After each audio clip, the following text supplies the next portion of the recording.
What's going on, everyone? My name is Will Padilla. I am your host of the Sell That SaaS podcast. This is episode 16. We're making waves. We're cruising through. Most podcasts don't make it past 10 episodes, so happy to be at episode 16. By the time this episode airs, you'll be deep into the summer months, so hopefully you're enjoying time off, maybe going on fun vacations, and maybe you're thinking you got some downtime and you want to listen in. I have an awesome episode ready to go for you guys with someone you guys might already know from 30 Minutes to President's Club or his LinkedIn presence. You probably know his LinkedIn profile picture because when I first met him, I said, I know you before, but it's really, I knew his LinkedIn profile picture. It's Mark Cosaglo, former VP of Sales at Outreach. It's so glad to have you here. What up? Yo.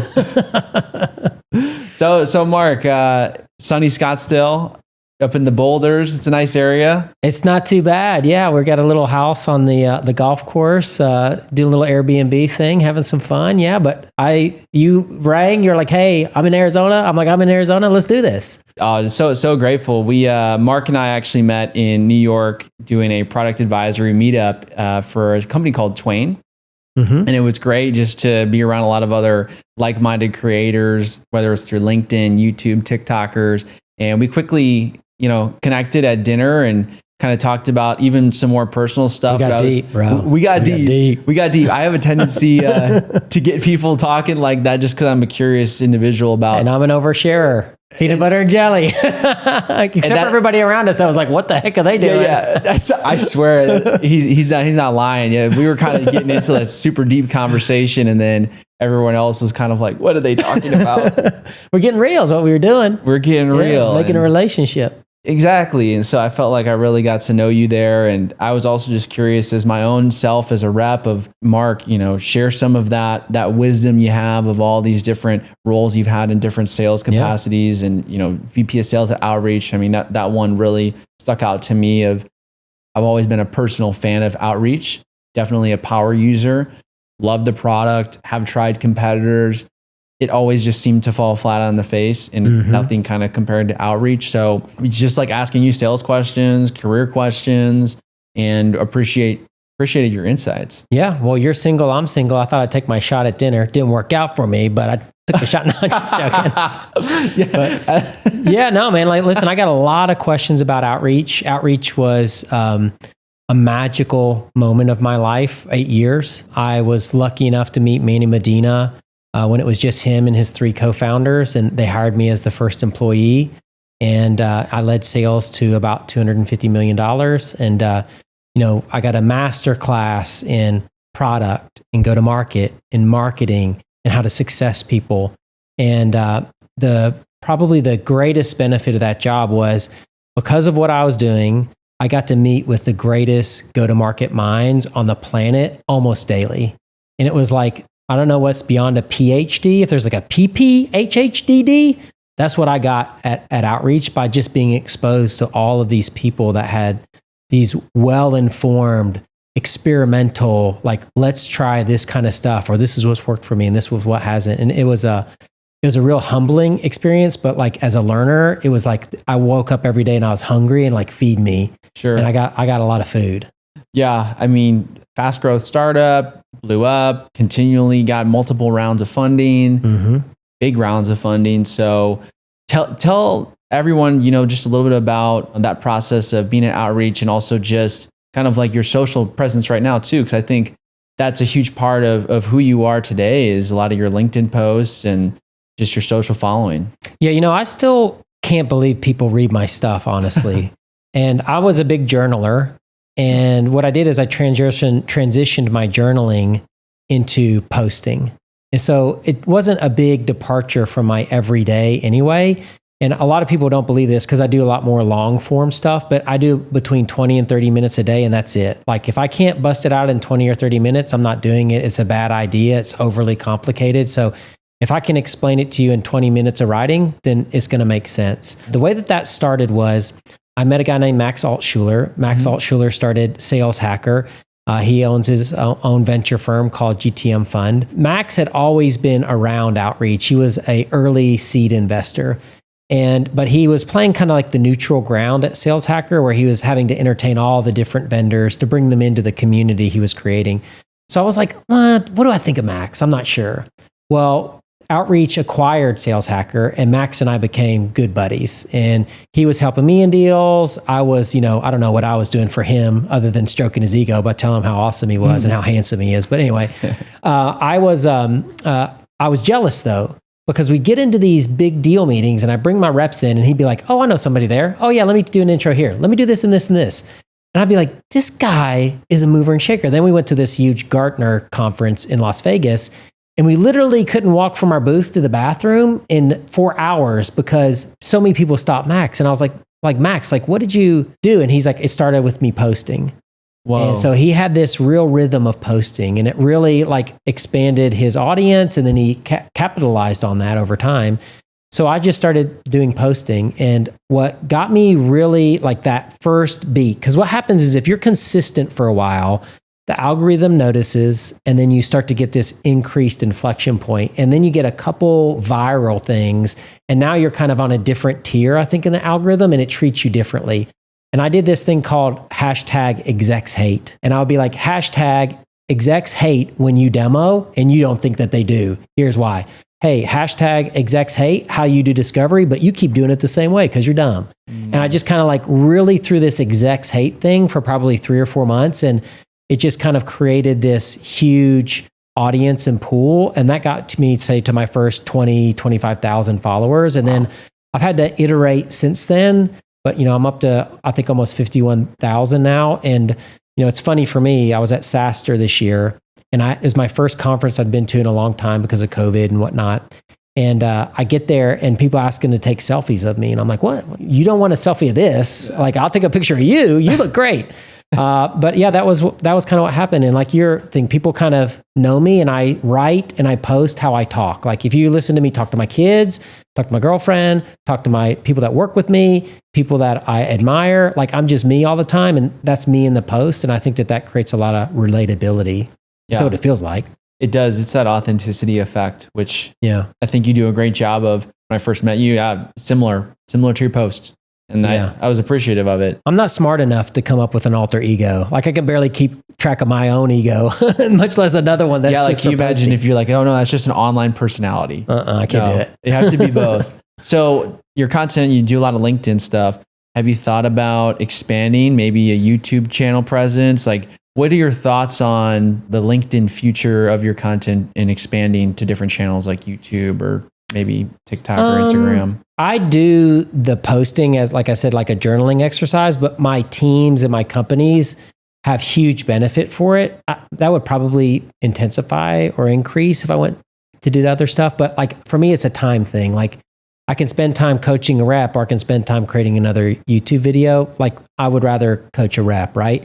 But I've started to look at AI creates a new wrinkle. I asked recently LinkedIn to send me all of my posts in a CSV file. I have 1,300 and some odd posts with all the information. All I do is I can take a post, pop it into AI. It refreshes it a little bit. I can say, make it a script so that I can do it for a video. So I've started to toy with that. But for me, it's mostly a time thing. I don't know if I have the time to invest in other channels, but I used to say that about LinkedIn. So no, maybe that's just not a smart way to look at it. Who knows, right? And you do a lot with 30 MPC. Yep. So, how much is your involvement with them? I'm really lucky. Armand and Nick did all of the hard work for 30 MPC with the Rep podcast. They wanted to expand into 2 podcasts, a leadership edition and a Rep edition. So Nick and Jen Allen Kuth do the Rep edition, and then Armand and I do the leadership edition. So I just show up for interviews and interview and talk to people, but it's an amazingly successful podcast because it gets super tactical on what to do, but I don't do very much other than show up. That's a great gig. It's not bad. And you probably learn a lot too, just meeting all these new guests and challenge them on maybe some of their ideas. And then you kind of go back and forth and you're like, wow, I learned something new. Yeah, no, I like I said, I'm a learner. Yeah. The more places you can put me where I can ask questions, understand, see your perspective, try something new, put something in my bag that wasn't there before. I'm going to take it. I tell my reps all the time is, you can chisel the wheel out of the rock, or you can just buy the tire in the rack next to you. I'm just a buy a tire guy. I'm not going to chisel the thing. And I actually have a story about that. Is my first outside sales job I sold fundraisers to school. So if you ever sold magazines to raise money for a class trip or cookie dough or something for your sports team, I would organize all that for a school. And it was a real interesting job because you prospected, you created your lead list, you signed the accounts, you did the servicing, you did the successing, you did the renewal. I did every single part of the go-to-market motion inside this job. So it was really awesome. And I did it for 8 years. But my first year I came in, I got hired in, say, April. And around June or July, we had our sales kickoff. And I came in and I'd set a record for new hires. I had signed 92 contracts, like faster than anybody had ever come in. And no new hire had ever come into their first SKO with almost 100 contracts. And so everybody thought I was lying, cheating. A few people were like really interested, and I explained what I was doing, and that was great. But I then had something happen that really changed my view on how I was approaching sales. About half of my contracts canceled before I did it. Shoot. And now in this job, I had to buy stuff ahead of time in order to have it ready for people when they were ready to do the fundraiser. So not only was it like a waste of time, I had money in it. And at the time, my base salary was $20,000. And I think my OTE was $40,000, and I had 2 kids. So that wasn't like going to make it for me. So my second year, we acquired a company, and there were these big heavy hitter guys that came in that were doing millions of dollars. And I was lucky enough that one of them, his name was Rene Ulloa. He saw something in me that said, hey, I'm going to invest in Mark. And so I'm at this meeting, this regional meeting, and Rene pushes me up against the wall. Now he's like a 6'8", like Latino guy, played D1 football, offensive lineman. Like his fingers are bigger than my legs, right? So he pushes me up against the wall, sticks that big leg-sized finger in my chest and says, Casagalo, quit being dumb. Do what I say to do exactly. Don't change it. You're not that smart. Just do it. And I was like so intimidated. I was like, okay, yes, sir. Got you. I did that. And you know what? I had my best year ever. Whoa. And then the second year, I did it again, and I had my best year. Now, the third year, I started to see the kinks in the system. I started to understand it enough to see the nuances of, I see why he's doing this, but if I did this. And then my third year, I started to depart a little bit. I grew up, and I started to make his stuff my own stuff once I'd mastered his stuff. And then that's what caused me to then like accelerate past that. So, that's why I always say, like, listen, don't create your own stuff in the beginning. Master what works. And then once you understand that enough, then make it your own, because you avoid so many mistakes that way. You avoid so many pitfalls that other reps do that are too smart or just are too stubborn or think that there's a better way.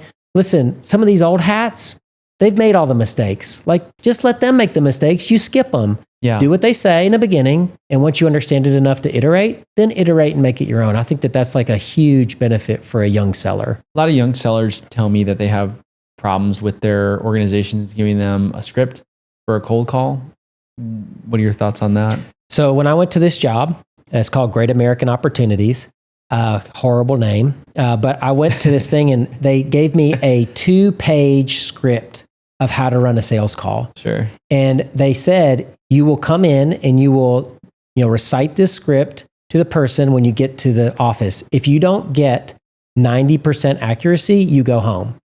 And I was like, that can't be right. But it was enough to make me nervous. So I learned it. Sure enough, 14 of us got there. We got off the airplane. They took us in the van to the office. We lined up in the lobby, and there was the VP of sales in another office. We walked in, did our script, left, and 4 people got sent home that day. Wow. That was it. Terminated. Thank you for your thing. Here's your expenses. Here's 2 days worth of pay. You're out. And so the rest of us, like, that really tripped up. Now, at the time, I was like, this is not how I would do it. But when I got in front of that first customer, guess what I did? I went back to what I knew and I did the script and it worked. And like I said, I walked in with like 92 contracts in that first year. So it worked, right? So I think that cold calling scripts are good in the beginning to figure out what my man KD, Kevin Dorsey, calls wiggle, what good looks like. It's good to memorize what good looks like. It's good to understand it, right? But you need to have a framework that's flexible enough because every conversation changes. It's like Mike Tyson says, every plan's a plan until you get punched in the face, right? In every cold call, you're going to get punched in the face at least once. So you have to be flexible. And if you want, I can go into the flexible framework that I teach people to use to do cold calling. Sure. I'd love to hear it. Yeah. So it's pretty simple. The first thing I do is your intro. All right. So the intro, the way that you start the call, It can be permission based. I don't care what it is, to be honest with you. What I care though is that it matches your personality. So me, I'm kind of like a little quirky, a little weird. I'm very personable. So I used to always start my cold calls with howdy, how's it going today? Weird, maybe a little bit, but like for me, it was like felt instinctual. It like matches me, right? And so what I'm looking for is like, are you doing, hey, this is Will Padilla calling from Grin. I know you weren't expecting my call today, but do you have 3 minutes where I can tell you why I'm called? If that's not your personality, it sounds like how I just sounded when I did it. Yeah. Right. But I'm like, yo, man, what's up? How's it going today? It's Mark. I'm cold calling. You got a couple seconds? Like, that's me. That's what I would say. So number one is make your intro good. The second thing that you need to do is you need to have a provocative question ready. Like when you look at that account or you look at that persona, what is something that you can say that makes them think? And here's why. Is your brain has two parts, system 1 brain and system 2 brain. System 1 brain is looking for patterns and it's super low energy. So your brain loves it. Your brain isn't meant to help you succeed. It's just meant to help you survive. So you have to actually kick in the smart, energy, inefficient part of your brain to do something more than just survive. Because that survival part is called your lizard brain. It's right above your spinal cord. So when you start a cold call a certain way and people realize it's a cold call, pattern kicks in. And so the only way to stop that, all right, I know what this is a cold call. I don't want to be in a cold call. I'm going to use this thing to get out. Hey, I'm about to go into a meeting. That is a trained response that somebody's realized that helps you get out of a cold call, right? Yeah. That's not even true 90% of the time. Right. So that provocative question is meant to stop the pattern recognition, create a pattern interrupt, and get someone to engage the smart part of their brain. So say like at Catalyst, where we're selling to customer success people, we would say something like, listen, when I talk to most CS leaders, they either have a lot of data that tells them nothing, or they have no data and are flying blind. Like, which one are you in? And so you now have to pick. And when you have to pick, your brain has to think which one it is. Versus if I said, hey, Catalyst is a customer success platform. We help you reduce churn. Are you having any initiatives right now that help you reduce churn? Like going to sleep, pattern interrupt. I'm going to a meeting. Like I don't have time for this, right? So the second thing is that provocative question. That's a pattern interrupt. The third thing that you need to do then is you need to have what I call green turkey, right? And green turkey is a funny term I came up with early in my sales career where anytime somebody tells you an objection, your job is to turn that objection into the reason why you called. All right. And what I do is I role play it and I'm like, listen, I'm going to ask you a question. Don't think about the answer. Just answer to me green turkey. And I will turn the words green turkey into a reason why I call. You want to do it real quick? Sure. Let's go. All right, cool. So, hey, Will, it's Mark. What's going on, man? Blah, blah, blah, blah, blah. Like, do you have any of these issues with your customer success team? Like, say green turkey. Green turkey. It's funny you mentioned green turkey. I've talked to like 3 people in the last week who are making sandwiches out of turkey that's going bad and looks green. And it's a lot of cost savings and people are getting sick. It sounds like you might have an issue with people being sick and being out on leave. That's exactly why I called. Like a customer success. So you see what I'm doing? Like I could do it with anything. That was trained. Yeah, I can do it with green turkey, pink flamingo. I don't care. I can do it with I'm about to go into a meeting. I can do it with hey, I already have a solution. I don't care. Doesn't matter. The reason why green turkey works is because it takes what they said, you agree with it, and then it turns into the reason why you called. Like who can argue with that, right? I love that. Yeah, and then the last thing is called 3 strikes and you're out. Oh. So 3 strikes and you're out means first objection, no problem. I'm going to green turkey it. Second objection, I'm going to green turkey it. Third objection, now they really probably aren't going to do anything. So what I do is I say, listen, it sounds like it's not a good time right now. So what I'm going to do is I'm going to keep in touch with you via email. But before I go, since things are always changing, would you mind if I put a little hold on your calendar for 5 minutes in 30 days? And I'm going to just call you back and see if anything did in fact change. Is that okay? Half of people will say yes to that. Wow. And a third of those people will book a meeting when you call them back for 5 minutes. So my daughter is an SDR. I taught her this technique. She went from one of the best SDRs at Outreach to the number 1 SDR Outreach by almost 20%. And the reason is because we got our meeting book rate from 3% to 13% using this exact kind of script and ideas. And I've never heard that before. Yeah. I know the 3 strikes you're out. I'm a sales rep who hey, sir, it just sounds like timing's off for this, or it sounds like this isn't a priority right now. Keep in touch with you via email. And then I put them a sequence and go on my merry way. But I never thought of, hey, in 30 days, how about you put a placeholder on your calendar for 5 minutes? Because things are always changing. Yeah, that's genius. I've never done anything like that.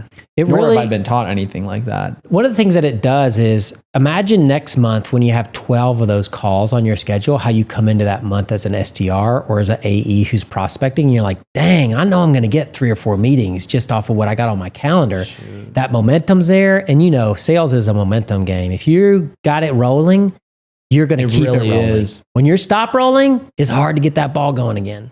It is. I was just talking with this about a friend yesterday when it feels like you're in sales and you haven't got a sale in a while. Or if you're a BDR, you haven't booked a meeting in a while. It almost feels like, can I sell? Mm-hmm. Can I do this thing? Even though if you're an AE, you probably have millions of new net revenue behind you. If you're a BDR, you probably have dozens, if not hundreds of booked meetings behind you. What would your advice be to reps who are kind of in that valley right now of whether AE or BDR? I haven't got a sale in a while, haven't booked a meeting in a while. What would your advice be? I would say people that have large negative reaction to a dry spell means that they don't really understand why they're successful. And if you know why you're successful and you continue to do the things that make you successful, that's where you get your confidence from. So I would say most reps keep score on the wrong thing. As a rep, I never kept score on my one revenue or one deals because I know I don't have as much control over that. Where I kept score was, I'm going to make my 100 cold calls every single week. I'm going to book my 12 meetings every single week. I'm going to make sure that I am prepped for every one of my discovery calls. I'm going to make sure that I never negotiate with myself. And I had these non-negotiables. And when I did those things, I felt good. It didn't matter what the results are. You can't control the results. You have to be upstream into the control what you can control. Figure out what you can control. Make sure that those things actually influence results and trust that doing those things is eventually going to get you to win. So not to keep talking about my daughter, but same thing, dry spell. And she calls me, she's like, Dad, I don't know if I'm in for sales. I'm like, I get it, baby, but why you loved it 3 months ago. Now you hate it? Like that doesn't make sense to me. She's like, yeah, I'm not booking meetings. I don't see how I'm going to be successful, this, and this. And I'm like, well, listen, are you doing this? She's like, no. I'm like, are you doing this? No. I was like, then that's why you should feel bad. You're not controlling the stuff you can control. You're letting the results affect your effort. And effort can never be questioned. Effort has to be A+ all the time in sales. You keep your effort the same, the results go up and down, but over time, the results will always be up and to the right. If you stay down in those valleys and they affect your effort, you never gain the momentum and that kinetic energy. You need to kind of lift back off up into like good places, unless you get lucky. And then guess what happens when you start getting lucky too much? You start worrying that you're not going to get lucky. And even when you're winning, now you're losing. That's so good. Because I think that's what I always tell a lot of, even myself, did I do the things that I always have done to give me the success? Did I do as you broke it out, right? The cold calls, the emails, the prospecting, the videos, all these little things. You could say, well, I've done it. Maybe it's not going to come today. Maybe it's not going to come this month, but it will come. It will arrive. It may arrive a little too late, but it's going to arrive. So I can rest assured that I can just keep doing what I'm doing because I know it's going to be on its way. There's a real psychological thing that I used to talk about at the early days of outreach. I call it the sine wave of sales. You remember the sine wave from trigonometry in high school? It kind of like undulates up and down. Probably I was really bad at trigonometry, if I'm being totally real. Me too. But I remember there's one thing called a sine wave, right? And that's what sales is. It's a high, then it's a low. It's a high and a low. Well, the reason for that is simple, is when you start any project or initiative or like push from your sales team or enablement or whatever, there's like a ramp up period and you're excited, maybe you're a little dedicated, maybe you feel like you're micromanaged into it, but whatever, but like the activity goes up. All right, so the activity goes up and then what happens? The meetings book go up, then your pipeline goes up and now you have deals to work and now you're like starting to, feel the vibe, all right, it's starting to work. So what happens is now you have so many deals to work that you can't do quite as much activity. So you start to slope down, right? Since we all hate prospecting, while that activity is sloping down though, your won sales are going up. And you're like, I don't need to prospect I just need to sell good. Then you convince yourself that, so then you get a precipitous decline in prospecting activity until all of a sudden the meetings slow down. Then the pipeline slows down. Then the number of meetings you're in for deals slows down. And then you're sitting like, oh my God, and you start to get freaked out. I don't have enough pipeline. Ooh. I need to ramp up my prospecting again. And see, now you're in the sine wave, so you're in the pattern. You have to decide what is your minimum allowable moral code on activity for prospecting, and you never violate it. You mean like, I'm not a cheater? I would never cheat on a partner I have. Never. Nothing could incentivize me. Nothing could do it. It's against my DNA. That's how you need to be with your cold. If 100 cold calls is what makes you successful, you never deviate from it. I don't care if you have to spend like time calling people at 11 p.m. on Friday night when you know nobody's going to answer. You get in your dials. Dude, this is what I'm talking about, man. Like this is like, it's not only what I think everyone needs to hear, it's what I need to hear. I've been there. I'm guilty, right? You prospect, you hustle, you do all your cold calls, boom, you book all your meetings. Now as an AE, oh, you want an RFP? No problem. Yeah. You want me to do a technical call with your team? No problem. And next thing you know, I'm like working the deals, not really prospecting. Deals come in, boom, boom. Oh, he's the man. Look at him. And I'm like, next month, I'm like, what? I'm like, I have nothing to work. Yeah. Oh my gosh. Yeah, if you quit, I mean, you're a nice built guy. You quit doing your abs, you quit eating right, it all goes to hell, right? Now, maybe not with your young metabolism. No, it would go. Yeah. You know? Same thing happens with your pipeline. You don't do the crunches and eat right of sales. You don't do your cold calls. You don't prospect right. Then the pipeline goes away. And no matter how dope you look, it all goes away. Yeah, and I think this is actually a really good question for you, as we were kind of talking earlier. So that I just told you kind of maybe the typical story of most AEs, right? They this up, down, maybe the typical story of most SDRs, maybe everyone, right? What is your take on that SDR AE relationship? Do you feel like AE should be full cycle, knowing that those challenges are happening today for AEs who have dedicated BDR resources, and that's still a challenge for AEs?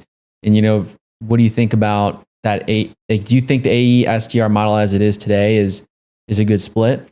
It's a very nuanced question. So there's certain industries and deal sizes and cycle times where literally when you do the math of the finances, it's impossible for two people to split the pie. The pie is not big enough for two people to split and have enough to eat. It doesn't always work just by the laws of nature and sales, but it can work. But I think that there's some things that people need to be really careful of. Like, we're going to create pods and our AEs are going to help our SDRs in these accounts. I've rarely ever seen that work. Really? Yeah, I think it only works with just the best of reps. Yeah. Never in a company, across an entire company. So if you're doing it for that reason, don't. I think the other side of that coin is well, if the AE isn't going to help out the SDR in the role, who is? Well, the answer is very simple to me. Their manager. Mm-hmm. That's the manager's job, is to help target the account right, to help go figure out a way to penetrate the account, to figure out an approach and a strategy for how you're going to get in and all that kind of stuff. That's what an SDR manager's job. So why do you need an SDR manager if an AE is going to help? So I don't think I think that there's some things that are some suppositions that relationships are based on that aren't necessarily true. Now, listen, if you have a person who is constantly doing a certain level of prospecting, like we just talked about, then you don't have the peaks and valleys. Conceptually, it should work out really well. And that was the talk I gave at Outreach in the very beginning. I was like, listen, go from the sine wave of sales to the plateau. Ramp up your team, and then they just perform at a certain level for as long as you expect them to perform at that level, because there's a group of people that's all that they do. Mm-hmm. When I started at Outreach, there were about 10,000 SDRs worldwide. Now there's a million or more. And part of that was because we had a new role that was created, that was being populated by people in their early 20s who didn't really have the professional discipline most of the time to do the role. And then there was these unreal growth expectations from the grow at all costs era and all this free money and everything.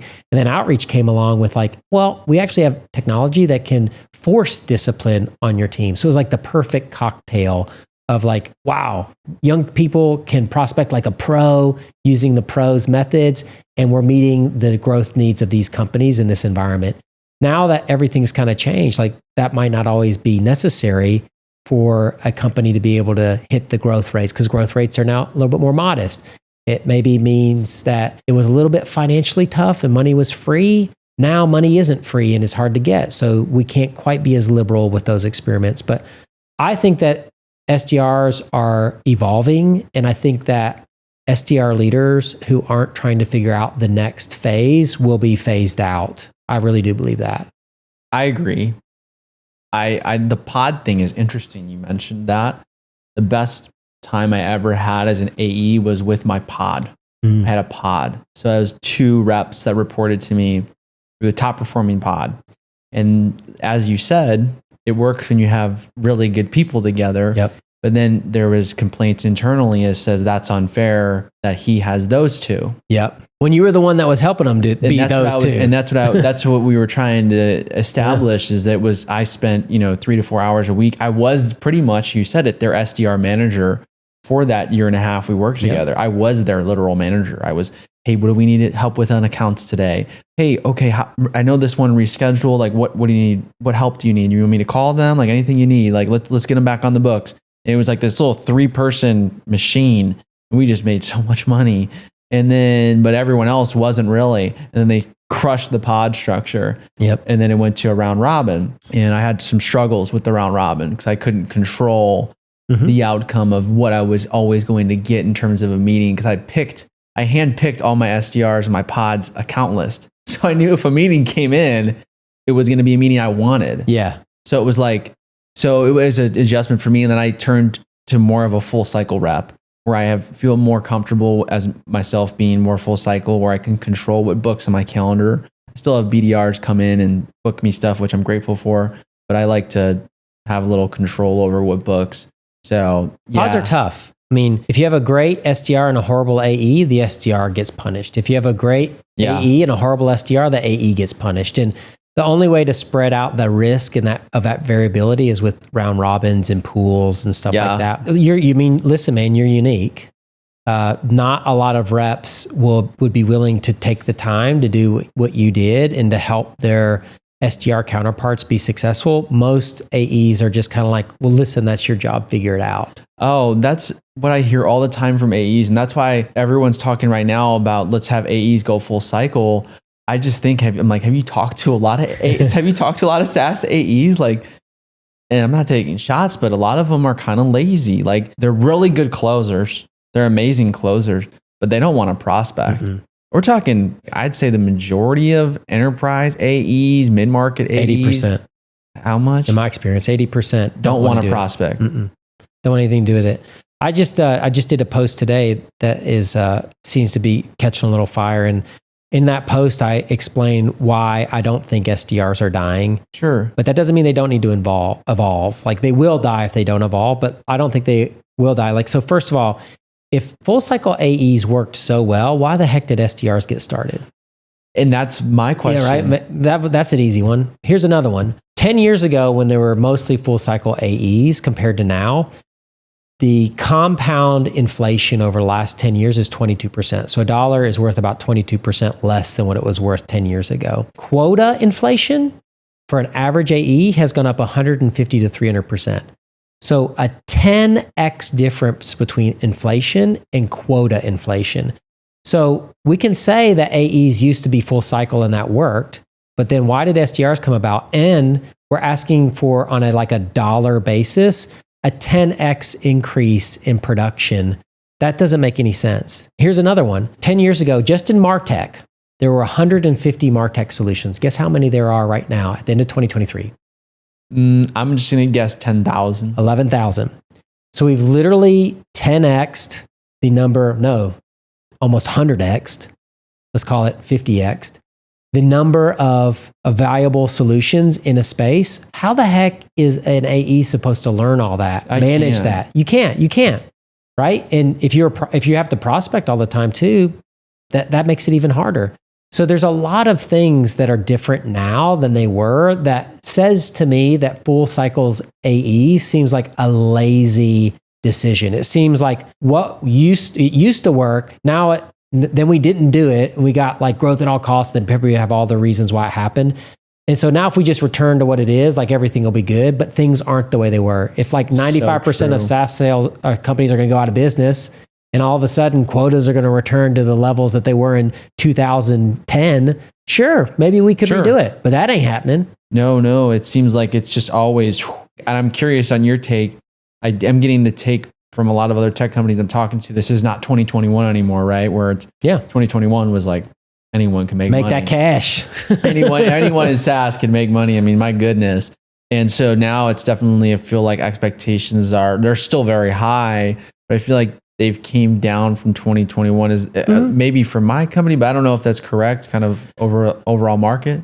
No, I think what happened is there were less reps, but quotas didn't get cut too. So you could still be a rep at a company, but you had less peers. So therefore, maybe they could generate a similar amount of pipeline, and now you have more pipeline because you have less people to split it between. Oh, okay. That's kind of what I feel like has happened. And then also we've tempered growth rates a little bit, which, just by their nature means that quotas have slowed down a little bit than they had when they were like in the early 2020s. But I tell you what, this is what I would want to experiment with if I was going to get back in as a CRO of how I'd want to run my SDR team. I would, instead of hiring 30 people, I'd hire 3. And I'd make one, just like in the NFL where there's an offensive coordinator, defensive coordinator, and a special teams coordinator. And that's their job to run the offense. And it's the head coach's job to bring it all together. I think that there should be an email coordinator, a phone coordinator, and a social coordinator. And the email coordinator should be responsible for emailing like 30 reps. And their whole job is to optimize every subject line, all deliverability, the content. They don't think about making a cold call. All they do is they think about email. Then that feeds the cold call person. With parallel dialers like Nooks and Orem, you can make $2,000 a day. If I was an SDR, put me on the phone with a parallel dialer, I will blow that comp plan up. No, it's over. You hire one person, all they do is make cold calls all day long. And you know what? People are like, Mark, you wouldn't make 2,000 cold calls. People never see me cold call. You know how I cold call? I get in my lazy boy, I put my feet up, I turn on ESPN, and I got my headset in, and I just wait for somebody to answer. And I just hit the next button. Dude. I just watch TV, watch Netflix. When somebody answers, I pause it, do my cold call, and then I just start it back up. It's like a vacation to me to cold call. Because listen, I could give a fuck about a no anymore. Yeah. And once you get that kind of thick skin, like, listen, I just listen to whatever I want to listen to until somebody gets on the phone. If they say no, that means I get back to my Netflix faster. Shoot, man, that is money. Because it's exactly what should be going on. Because as the VP of sales, my gosh, how many reps of yours, you had certain reps who were like, Mark, I don't want to make a cold call, but they were just unbelievable at email. I had one of those. They're just unbelievable. And then you had the other guys who are like, man, did you go to grammar school? Because your emails look really off. But you're awesome on the phone. But you're awesome on the phone. You are an animal. Yeah. Like, how did you do that? And so you want to be able to let them play to their strengths. And I just feel like that's 100% what should be going on. I always felt, this is like the really weird part I always tell people, because I was an SDR at my current company. And I told them, I said, yeah, like it was hard, but I almost could show more. And they're like, what do you mean? I'm like, well, what I mean is, as an AE, you're always on demos, pricing calls. You have to be very professional, stand up at your desk. I said, as an SDR, 10 a.m. in Chicago in summer, and everyone's out at the pool. So here's what I'm going to do. I'm just going to go down, get like a little corner cabana spot, plug in my favorite music, and just rip prospecting. And then if I need to, I'll put on the headphones for like 2 hours, and I'll just cold call by the pool. Hell yeah. And it was awesome. Because you didn't have to be on camera. So I'm like, this is awesome. And so, and then you have probably someone in today's world who maybe is a bit more of a social seller. So maybe they're really good at video. Maybe they're really good at LinkedIn emails, LinkedIn messages. And you just say, your job is just go hard on social. We had one SDR at Catalyst who was a social coordinator, and he booked twice as many outbound meetings as the other 4 SDRs combined. That's the power of like specialize in your channel. And with tools today that you can do enrichments at scale, you can send emails and warm up domains and all that at scale. You can do phone calls at scale. You could never do this in the past because a person would tap out around 200, 300 dials a day. That's not enough dials to make it worth it. But when you can do 2,000 dials a day and your connect rate is say 7 or 8%, you have 160 connects and you book at 10%, that could be 10 to 15 meetings a day from one person just cranking on the phone. Yeah. And so I'm curious about parallel dialers and how important that is because, I used to rip 150 dials a day, Yeah. but I'd get tired at like 100, around 100. Yep. Like genuinely, I'd get tired because you had to click the phone number and then you had to log in, and then you had to go in your CRM, log a little note, did not answer. Yep. Here's the reasons why I didn't answer. Go to the next. But the parallel dialer, do you feel like that's essential for a sales team today? So it's funny, cold calling is like travel. You know how when you travel and you're on like a flight from Phoenix to New York, you don't do anything on that flight. You just sit there. Mm-hmm. But when you get to New York, you're tired. Yeah. That's how cold calling is. Like you're not really doing anything, but after 100 dials, you're just exhausted. Yeah. And so I think what a parallel dialer is it's like a transportation, like a transport portal. Like if I could just go from Phoenix to New York in like 1 second and not be tired, that's what parallel dialers do. This is like, I can rip off $100 and I haven't even really understood that I've gotten started cold calling because they're calling 10 numbers all at once. When somebody picks up on one of the 10 numbers, it hangs up the other 9. Is that what it does? Yeah. It'll call 10 numbers at once. And then if one person hangs up, it hangs up the other 9. You have your call, then you hit it again. And it just keeps doing that over and over and over again. So one dial's worth 10. I had no idea how this works. Yeah. Our company has never invested in a parallel dialer. If you are good on the phone. I love the phone. It's like a nuclear weapon, man. It's like you can just blow everything up if you are good on the phone with a parallel dialer. Do you know if I can get like a single license from like Nooks or Orem, or does it have to be a team plan? Listen, I know the founder. If you want to hook up, I'll hook you up. I would love a license. I mean, I'll promote for them too. I'll literally say, hey, trade for trade. I'll give you guys posts and videos about, because I need one. And because I'm so good at all those other, I have like tech for all my little, I have SendSpark for my little AI videos that I do. And then what else do I do? Oh, I use Twain for my emails to help write emails, and my InMails. That's what I've been using. If you want to get real technical, I have a friend. Her name is Carrie Linto, or Carrie Smith. And Carrie is kind of a tech savant type person. And so she got a program, I think it's called Keyboard Maestro for her Mac. And what you can do is if you place your outreach window in the same exact position, you can train the mouse to click here, select this, and then wait 3 seconds and click here. Then wait 2 seconds and click dial again.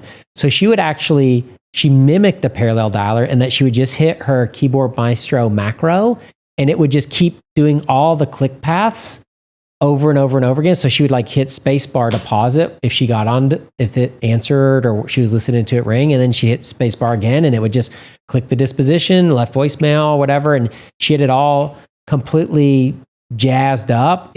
She could easily crank through a couple hundred dials in less than an hour because she's not doing all the work. It was just the mouse going to the spots of the screen and clicking all the stuff. So there's ways you can hack it. Yeah, I'm going to have to watch a YouTube video on that. Check it out. I'll introduce you to Carrie. She show you how to do it. Introduce me. It's pretty dope. I'm always up for stuff like that. So kind of a interesting one for you. Like, what's your favorite part of sales? You've been doing it for so long. I like helping people solve their problems. Like I get lost in my own curiosity. Like, why are you doing that? What are you doing? And people call it, well, Mark, you do great discovery. I do great discovery, but it's not because I'm trying to do great discovery. It's because I get lost in their problem, because it's intellectually stimulating to me. I'm naturally curious. I want to say, well, okay, so you right now you expect your reps to do this and this. That seems like, let me do some math for you real quick. Like I recently had an old rep of mine reach out, and she's like, hey, I have to do my own prospecting. And I was like, well, what's your deal cycle? What's your average deal size? What's your win rate? Blah, blah, blah. Well, we calculated it out. How long does it take you to do this? How many hours a week are you in meetings? She'd have had to work an 85-hour week in order to hit her number. And when you do that math, like all of a sudden, like I get lost in people's problems like that. And like I want to find a solution and help them understand it, or give me understanding of what's going on. And so that's my favorite part, is like, I always tell my reps that selling isn't about winning the deal. That's again, a result that you can't control. But what I can control is I can help my buyer make a confident decision. If it goes for me, great, I'll win. If it doesn't go for me and they do well with the vendor they pick, then great for them. They won. But guess what? When it doesn't go well for that vendor, who do you think they come back to? The person that made them feel confident, the person that was there.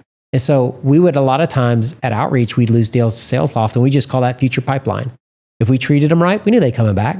So we just made sure we treated everybody right, made everybody feel confident, didn't get so attached to the outcome and the results and winning the deal that we were doing unnatural, weird things that put people off, either consciously or subconsciously.